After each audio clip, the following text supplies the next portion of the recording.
Bismillahirrahmanirrahim. Assalamualaikum warahmatullahi wabarakatuh.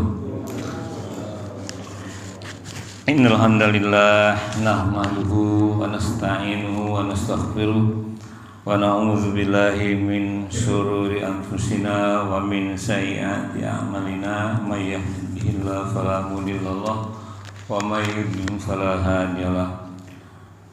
Asyhadu an la ilaha illallah wahdahu la syarika lah wa asyhadu anna Muhammadan abduhu wa rasuluh. Amma ba'du. Allahumma sholli ala sayyidina Muhammad wa ala sayyidina Muhammad. Rabbi shrah li sadri wa yassir li amri wahlul 'uqdatam min lisani yafqahu qawli. Raditu billahi rabba wa bil islami dina wa bi Muhammadin nabiy wa rasulah. Hadirin jamaah subuh yang insyaallah dimuliakan Allah Subhanahu wa taala. Terlebih dahulu marilah kita sama-sama memanjatkan puji dan syukur kita ke hadirat Allah Subhanahu wa taala, yang mana kita semua masih diberikannya berbagai nikmat iman, nikmat Islam, nikmat sehat, dan nikmat-nikmat yang lainnya yang tak terhingga kalau kita mau menghitungnya. Dan nikmat juga kesempatan untuk kita pagi ini sama-sama belajar, taklim, sama-sama berdiskusi ya, untuk menambah keimanan kita kepada Allah Subhanahu wa taala. Kemudian salawat dan salam mari kita sama-sama sampaikan kepada junjungan kita, tauladan kita, Rasulullah SAW, Nabi Muhammad SAW.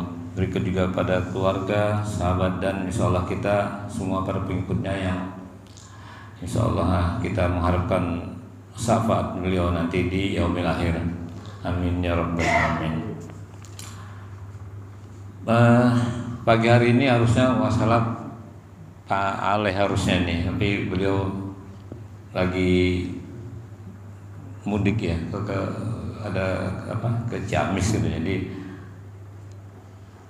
Pak DKM udah Pak Jul besok pagi ya. Jadi mudah-mudahan sebagai serapnya Pak Aleh ini sama-sama kita belajar lah, mungkin ada yang bisa sama-sama kita sharing. Topik hangat yang menjelang Ramadan ini ya masalah Ramadan. Tapi saya ingin menyampaikan sesuatu tentang bagaimana kita beribadah pada Allah itu dengan dengan menggabungkan dalam beribadah itu menggabungkan ada perasaan ada tiga pondasi utama dalam melaksanakan ibadah, yakni kita menanamkan rasa al-mahabbah yaitu rasa cinta, kemudian al-khauf ada rasa takut, dan ar-roja yaitu rasa berharap kepada Allah Subhanahu wa taala. Jadi tiga komponen ini, rasa cinta, rasa takut, dan berharap, itu mudah-mudahan kita jadikan dasar kita untuk beribadah kepada Allah Subhanahu wa taala. Hadirin yang dimuliakan Allah Subhanahu wa taala, di dalam surah Al-Baqarah di 153 tadi ya, di dalam kewajiban untuk untuk melaksanakan kewajiban ibadah saum Ramadan, endingnya itu sama-sama kita tahu bahwa tujuannya Allah itu mewajibkan ibadah puasa untuk menjadikan kita ini menjadi orang-orang yang bertakwa. Bagaimana kemarin ditanyakan definisi takwa itu apa? Secara umum takwa itu adalah laksanakan perintah Allah dan menghindari larangan-larangan Allah. Itu secara ini. Lalu apa untungnya kalau menjadi orang yang takwa? Ya, udah jelas ya. Dalam surat Ali Imran yang di ayat ke-133 ya, bahwa surga itu disediakan bagi orang-orang yang bertakwa, uiddat lil muttaqin. Di ending di Al-Baqarah 183 tadi juga ujungnya la'allakum tattaqun. Jadi ya mudah-mudahan lah kita bisa menjadikan diri kita ini menjadi orang-orang yang bertakwa agar kita memperoleh surganya Allah Subhanahu wa taala. Nah, dalam untuk mencapai surganya Allah tentu kita sehari-hari memang harus beribadah. Nah, dalam melaksanakan ibadah kepada Allah Subhanahu wa taala tadi yang saya sampaikan tadi ada 3 komponen yang harus kita satukan, yaitu ada rasa mahabbah, rasa mencintai, cinta Allah kepada Allah, cinta kepada Allah, kemudian ada rasa al-khauf, rasa takut, kemudian ada ar-raja, itu harapan tadi terakhir tadi. Baik, di dalam Quran surah Al-Anbiya ayat ke-90 yang artinya akan saya bacakan. Sesungguhnya mereka adalah orang yang selalu bersegera mengerjakan perbuatan-perbuatan yang baik, dan mereka berdoa kepada kami dengan harap dan cemas. Nah, jadi gitu, kita berdoa itu tentu ada harapan-harapan yang akan ingin kita gapai, ingin kita capai.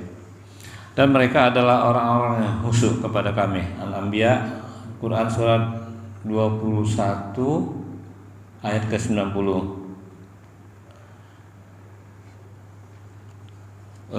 Kemudian juga dalam Quran surat Al-Isra ayat surat ke-17 ayat ke-57 Allah berfirman yang artinya, orang-orang yang mereka seru itu mereka sendiri mencari jalan kepada Tuhan mereka. Siapakah di antara mereka yang lebih dekat kepada Allah dan mengharapkan rahmatnya dan takut akan azabnya?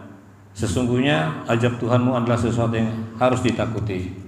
Nah, jadi mengapa kita ada rasa takut dalam beribadah itu? Karena kalaulah kita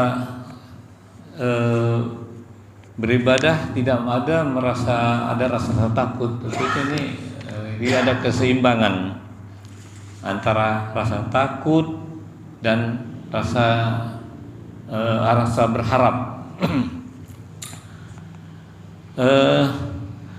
Oleh karena itu ada para ulama berkata, merupakan kewajiban bagi seorang hamba untuk berada di antara al-khauf dan ar-raja. Ada rasa takut dan berharap tadi, al-khauf dan al-raja. Mereka menyeimbangkan keduanya, dan keseimbangan ini digambarkan bagaikan sayap seekor burung. Jadi sayap seekor burung itu sebagai penyeimbang antara sayap sisi kanan dan sayap sisi kiri, agar bisa seekor burung tadi akan terbang melayang menggunakan kedua sayapnya, sayap kiri dan kanan, seimbang. Jadi untuk semakin tinggi melakukan terbang. Nah, jika hilang salah satunya, maka burung tadi akan tidak mampu terbang dan akan jatuh. Demikian pula keadaan orang-orang yang beriman, yang merasakan ada perasaan al-khauf dan ar-raja tadi. Jadi kalau kita perhatikan ya, ulama tadi menggambarkan antara rasa takut dan rasa khauf tadi sebagai keseimbangan pada seekor burung. Jadi untuk terbang tadi, burung tadi bisa seimbang menggunakan kedua sayap kiri dan kanannya. Jadi begitulah dalam perasaan orang-orang yang beriman tadi, ada rasa takut dan rasa berharap. Nah, kemudian rasa cinta kepada Allah tadi tentunya ini bagaimana kita perasaan kita pada saat mungkin pernah menjadi yang usia sudah manula ini di atas 60 tahun itu, bagaimana pernah merasakan perasaan waktu muda gitu. Bagaimana seseorang remaja yang ada perasaan cinta terhadap lawan jenisnya seseorang. Tentu kalau sudah ada rasa cinta, rasa ingin selalu ingin ketemu gitu, ingin rasa rindu. Ya, ini gitu juga kita kepada Allah. Bagaimana setiap harinya kita diwajibkan sholat 5 waktu. Nah, ini mungkin secara logika ini cara Allah untuk mendekatkan hamba-hambanya itu kepada Allah Sang Pencipta. Jadi sholat itu sendiri mungkin ya bukan mungkin ya, memang sudah kewajiban kita untuk beribadah kepada Allah Subhanahu wa taala setiap 5 waktu sehari semalam minimal. Itu wujud dari kecintaan Allah sendiri kepada hambanya agar semakin mendekatkan diri. Bagaimana Pak Tatang pernah menyampaikan, sholat itu bagi saya bukan lagi kewajiban, merupakan sebagai kebutuhan ya Pak ya. Jadi udah kebutuhan kita dalam rangka sarana kita mendekatkan diri kepada Allah Subhanahu wa taala. Jadi gitulah mungkin gambaran seorang remaja apabila lagi sedang merasakan jatuh cinta terhadap lawan jenisnya, tentu ada rasa ingin setiap saat ketemu, ada rasa rindu. Nah, mudah-mudahan sehari semalam kita diberi kesempatan untuk berdialog kepada Allah dalam melaksanakan sholat wajib kita 5 waktu itu juga adalah sarana kita untuk ketemu Allah. Rasa rindu kita, rasa cinta kita kepada Allah tersampaikan. Begitu juga dengan bulan Ramadan. Nah, secara logika mungkin orang yang tidak beriman, karena jelas panggilan dalam surat Al-Baqarah 183 ini untuk melaksanakan ibadah Ramadan itu adalah kepada orang beriman. Dan tentu orang-orang yang tidak beriman ini sesuatu hal yang berat. Sehari tidak makan dari mulai waktu fajar sampai maghrib itu berat gitu.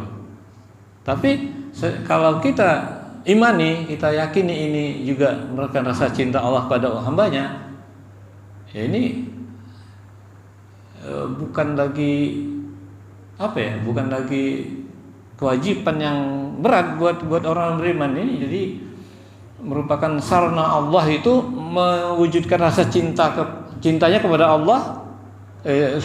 Wujud dari cintanya Allah kepada hambanya mewajibkan di bulan Ramadan itu untuk melaksanakan ibadah saum Ramadan selama 1 bulan. Karena begini, andai kata tidak ada kewajiban melaksanakan ibadah Ramadan dari mulai bulan Muharram, Safar, Rajab, Sa'ban sampai Kaidah Zulhijjah itu ada di bulan yang ke-9 itu yang namanya bulan Ramadan. Andai kata pada saat di tahun kedua hijrah Rasulullah dari Mekah ke Madinah, tahun kedua hijrah itu turunnya perintah perintah saum puasa di bulan Ramadan, itu mungkin kalau tidak ada itu mungkin ya wujud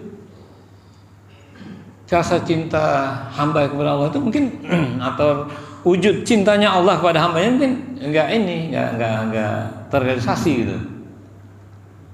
Kenapa saya katakan sebagai ibadah Ramadan itu, kewajiban puasa Ramadan itu wujud cintanya Allah kepada hambanya? Ya karena begini, mungkin kalaulah tidak ada kewajiban berpuasa Ramadan itu, ada orang-orang yang menajar misalnya ya. Kan kadang suka kita itu punya najar.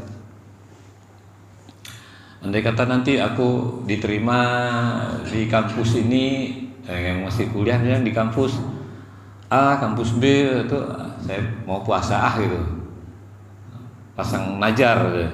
Andai kata nanti lulus dari kampus A atau B, najar puasa. Banyak yang begitu, orang bernajar berpuasa, melakukan saum najarnya. Andai kata nanti aku diterima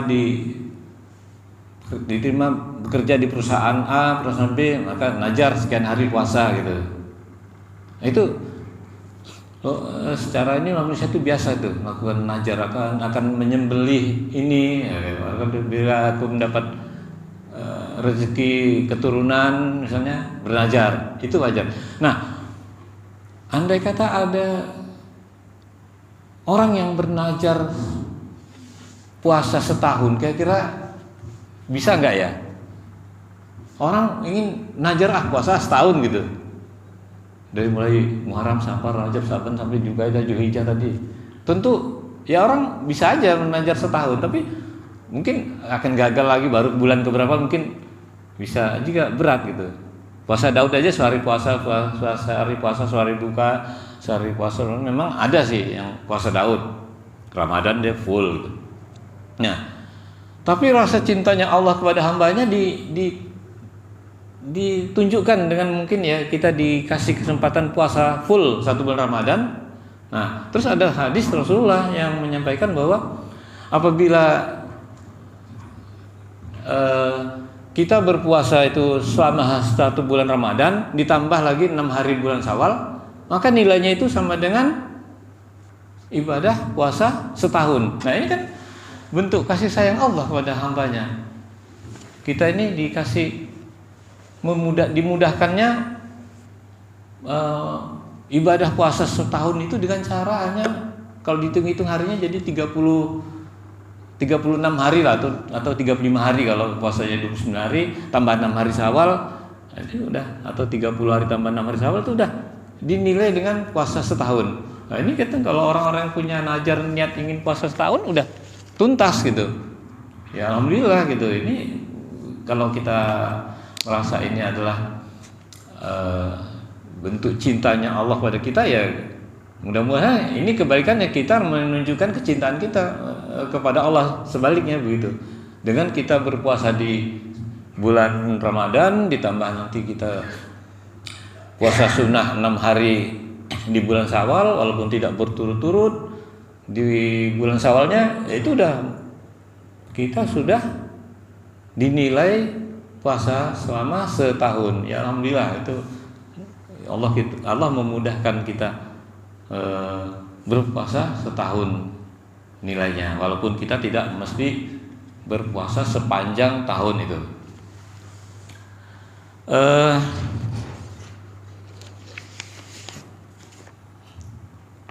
Kemudian tadi ending puasa tadi kita Ramadan adalah menjadi orang bertakwa, dan orang bertakwa tadi di Ali Imran ditempatkan di surganya, karena surga disediakan juga bagi orang-orang yang bertakwa.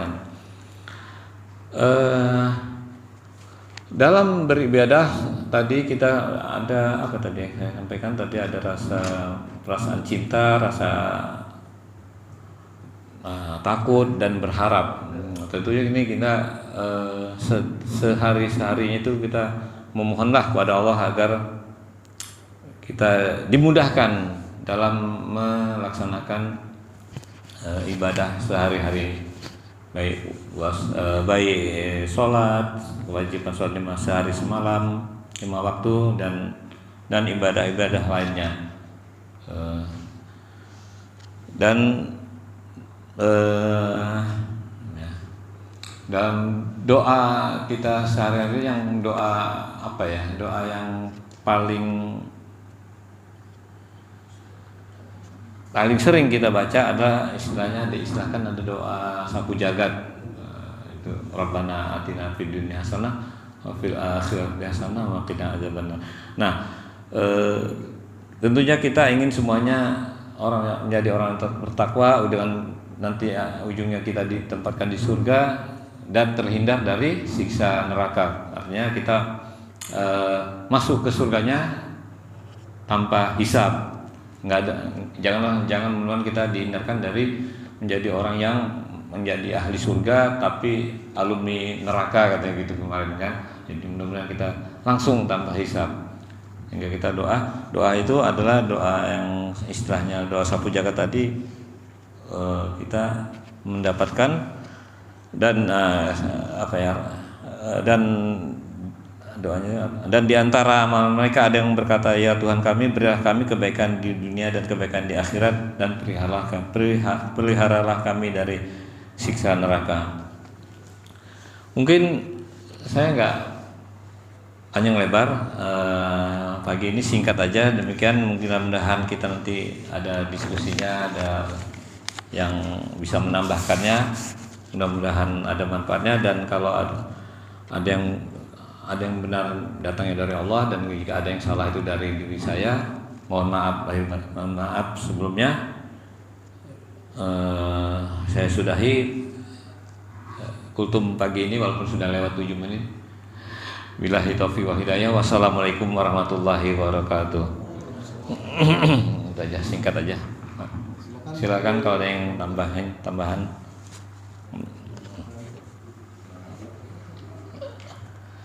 Mohon maaf sebelumnya.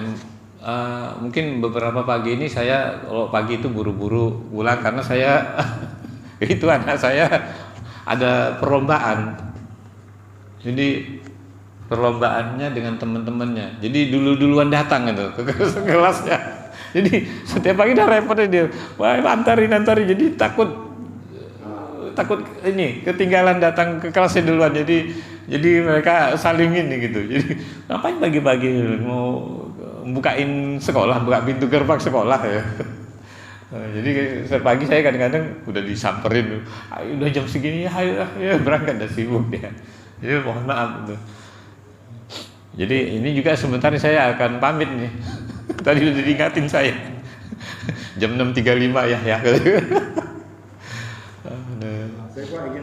Pak Datang, tambahin Pak Datang, silakan. Saya lihat yang pertama, Assalamualaikum warahmatullahi wabarakatuh. Waalaikumsalam warahmatullahi wabarakatuh. Cuma kalau kultum pagi itu kalau nggak ada yang tanya, kayaknya sakit kali. Aduh gimana nggak ada yang gitu. Jadi ya saya usahakan walaupun bagaimana saya akan coba untuk bertanya walaupun itu benar atau salah saya nggak tahu lah. Berapa tadi yang sudah Pak jelaskan Pak Zul bahwa kita harus beribadah kepada Allah Subhanahu Wa Taala begini. Tujuannya kita ini ingin masuk surga. Ya Pak ya. Iya. Daripada jadi jangan sampai kita jadi alumni neraka. Iya. Bagaimana kita langsung gitu ya.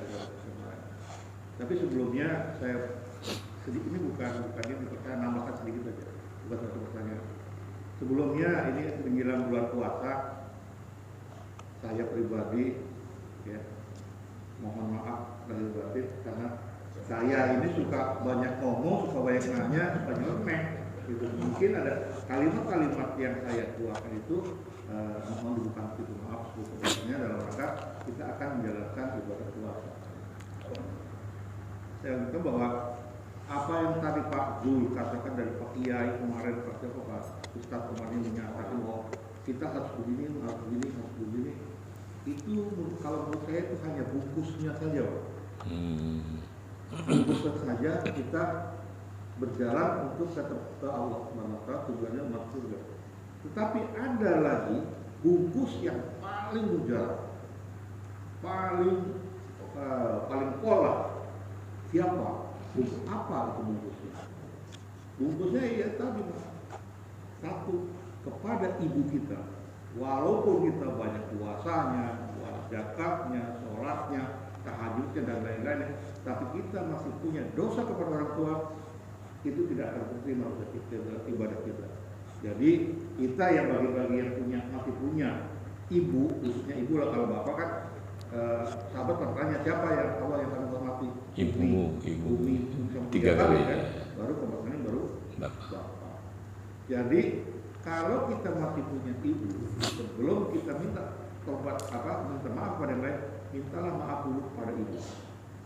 Karena ibu itu ada istilah surga itu ada di telapak kaki ibu.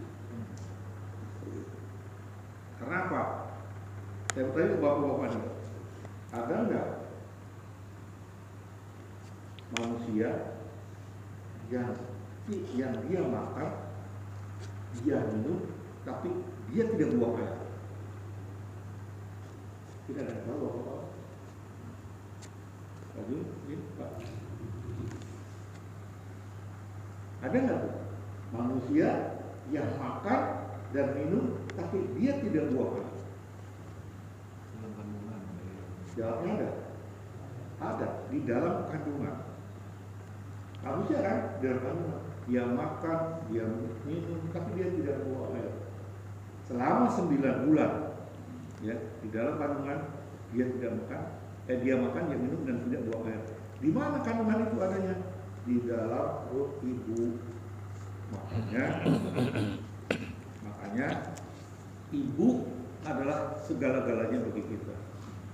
Jangan kita merasa udah kuat, saya udah polis ibadahnya gini, tapi kita masih melantarkan ibu kita, percuma, nggak akan diterima dosa. Jangankan mau masuk surga, baunya surga pun tidak akan bisa. Kalau kita masih punya salah sama ibu. Ini bilang puasa, kalau kita masih ada ibu, utamakan ibu dulu, minta maaf. Insya Allah puasa kita itu diridhoi Allah. Amin. Nah, bagaimana kita bisa tahu diridhoi Allah dan Allah ketawa kepada kita? Kita pasti belum tahu bagaimana Allah itu ketawa kepada kita. Ada Pak, Allah itu ketawa kepada kita. Kita bisa melihat Allah ketawa kepada kita. Di saat kita membahagiakan ibu kita itu ketawa. Itulah ketawaan Allah kepada kita. Ibu kita nih, kita banggakan, kita kasih, ibu, kita mau yuk, kita beli baju, akhirnya ibu kita senang ketawa. Itulah ketawaan Allah kepada kita. Jadi kita ibulah utama. Ya sebenarnya bagaimana nih? Mungkin Pak Ustadz kalau bisa menerangkan bagaimana caranya ibu-ibu kita yang sudah meninggal. Bagaimana kita? Mungkin karena itu adanya usul arwah ibu kita Al-Fatihah. Udah gitu aja. Tapi saya itu ya memang yang ditunggu oleh ibu kita untuk bagaimana dia dekat dengan Allah yang sudah meninggal. Ada juga yang berkatakan ibu itu pembohong. Saya enggak, ibu itu pembohong.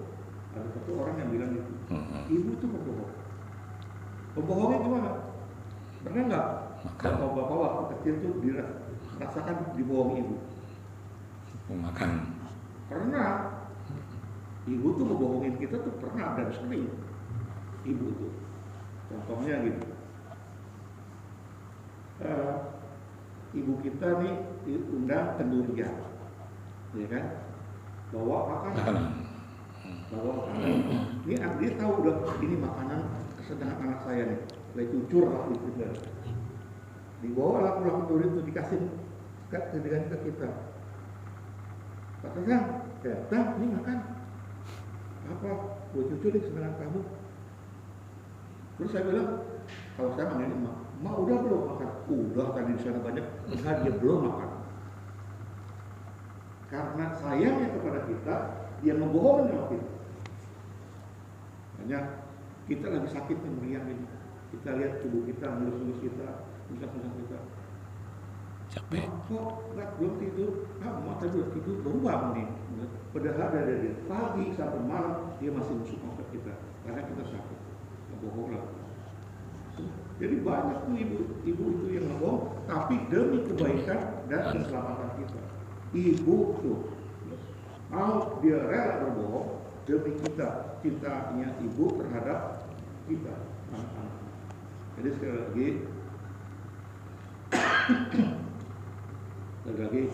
sayangilah ibu kita dan berilah ketawa ibu kita, sehingga kita bisa melihat ketawanya Allah di dalam perwujudan dari kepada ibu kita, sayangnya. Terus ada lagi suatu pertanyaan, katakan saya mendengar katakan kalau manusia diciptakan dari tanah, sedangkan setan itu iblis itu dari api,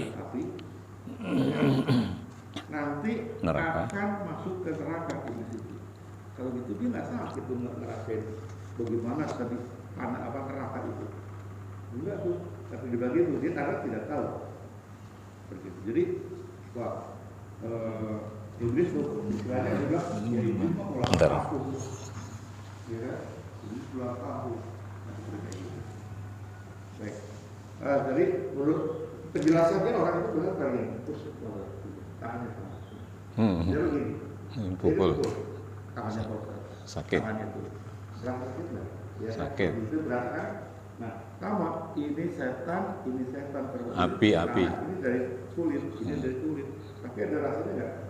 Ada kan? Nah itulah nanti setan di neraka pasti dia merasakan bagaimana panas neraka. Walaupun sama-sama dari api. Baik, itu saja sedikit dari saya. Mungkin ada yang salah, saya mohon maaf sekali lagi. Hanya itu yang mengingatkan kita bagaimana kita terhadap orang tua. Baik, terima kasih. Assalamualaikum warahmatullahi wabarakatuh. Waalaikumsalam. Terima kasih Pak Tatang tambahan-tambahan tadi. Mungkin tadi diingatkan kita yang masih punya ibu, mungkin ini masih ada kesempatan peluang kita untuk mendapatkan surganya Allah Subhanahu wa taala dengan berbuat baik pada orang tua, terutama kepada ibu. Lalu bagaimana andai kata ibu sudah tiada, ya, sudah berpulang? Ya pernah saya baca ceritanya begini.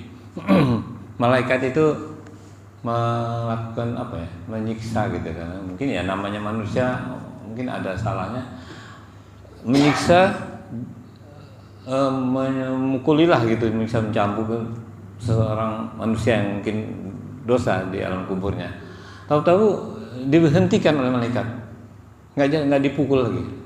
Yang manusia itu merasa, kenapa nggak kau pukul teruslah aku, kenapa kau berhentikan itu kan?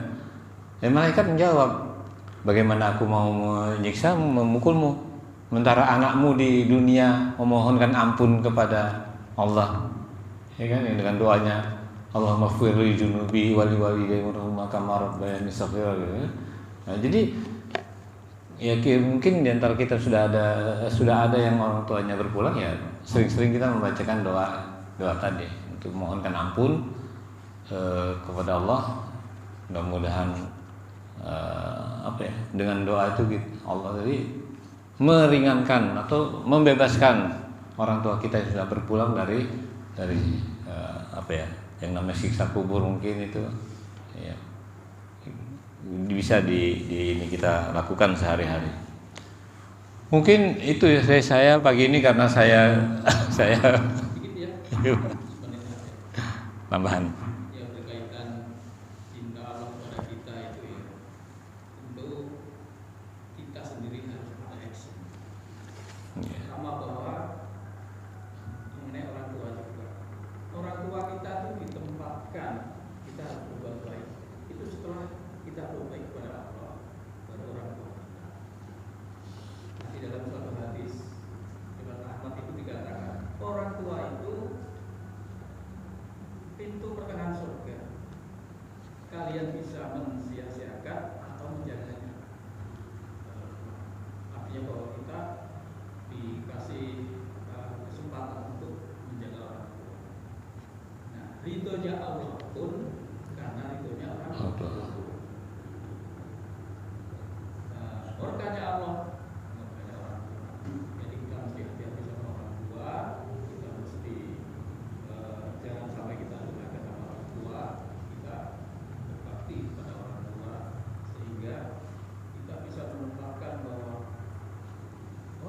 kita harus diperlakukan dengan baik. Nah, itu artinya bahwa surga menanti. Ya, makasih Pak Luli tambahannya. Jadi, kita mencari ridhonya Allah lewat ridhonya orang tua kita tadi. Mudah-mudahan bisa kita laksanakan. Mungkin saya hanya sampai di sini. Sekali lagi mohon maaf bila ada kurangan, dan kita akhiri dengan sama-sama membaca doa kafaratul majelis. Subhanakallahumma wa bihamdika asyhadu an la ilaha illa anta astaghfiruka wa atubu ilaik. Billahi taufiq wal hidayah. Wassalamualaikum warahmatullahi wabarakatuh.